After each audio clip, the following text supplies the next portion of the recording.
Quand est-ce que la voyelle O se prononce A? Salut, привет, c'est Diana et bienvenue dans cette nouvelle leçon où nous allons apprendre quand est-ce qu'il faut prononcer la voyelle O comme le A. Comme d'habitude, tu pourrais retrouver tout le vocabulaire et tous les exemples utilisés dans la leçon dans la description. C'est juste en bas. Et alors, on commence à apprendre quand est-ce que le O devient A. Cette question, elle est très souvent posée par les personnes qui commencent à apprendre le russe.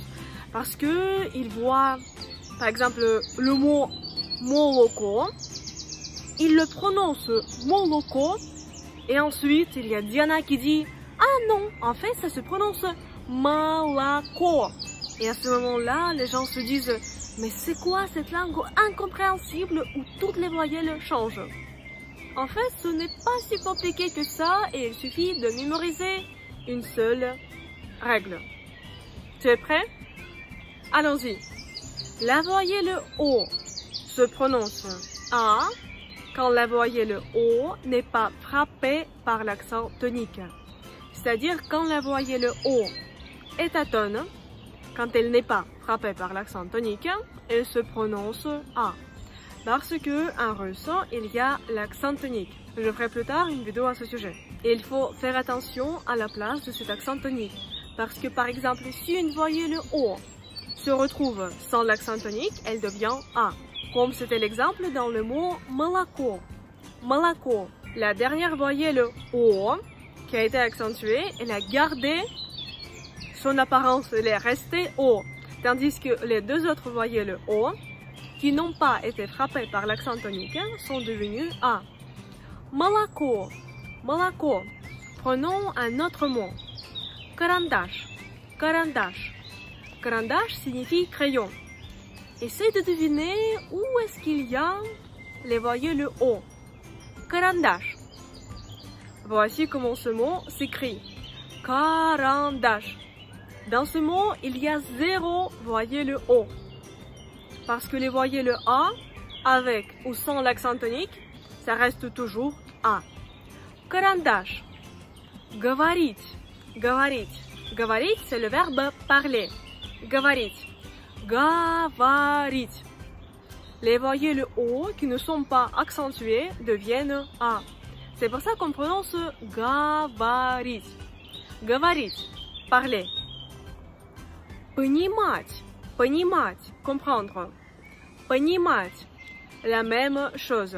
La voyelle O qui était atone est devenue A. Parce que l'accent tonique a frappé une autre lettre. Понимать. Prenons un autre exemple, le mot хорошо. Хорошо. Le mot хорошо a plusieurs sens. Ça peut signifier d'accord. Хорошо? Хорошо. D'accord. Ce mot peut aussi signifier c'est bien. Хорошо? Хорошо. Хорошо, c'est aussi bon. Хорошо. Dans le mot хорошо, il y a 3 voyelles O. Et cependant, une seule se prononce O. Parce que les deux autres ne sont pas accentuées. C'est pour ça qu'on dit хорошо. Хорошо. Хорошо. Хорошо. Comme tu peux le voir, cette règle, elle est très simple, il suffit de faire attention à la place de l'accent tonique.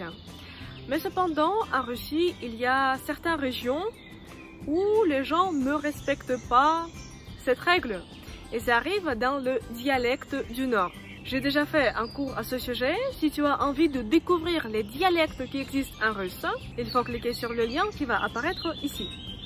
J'ai aussi fait un grand cours intensif sur la prononciation russe. Grâce à ce cours, tu comprendras enfin comment et pourquoi il faut prononcer les mots russes.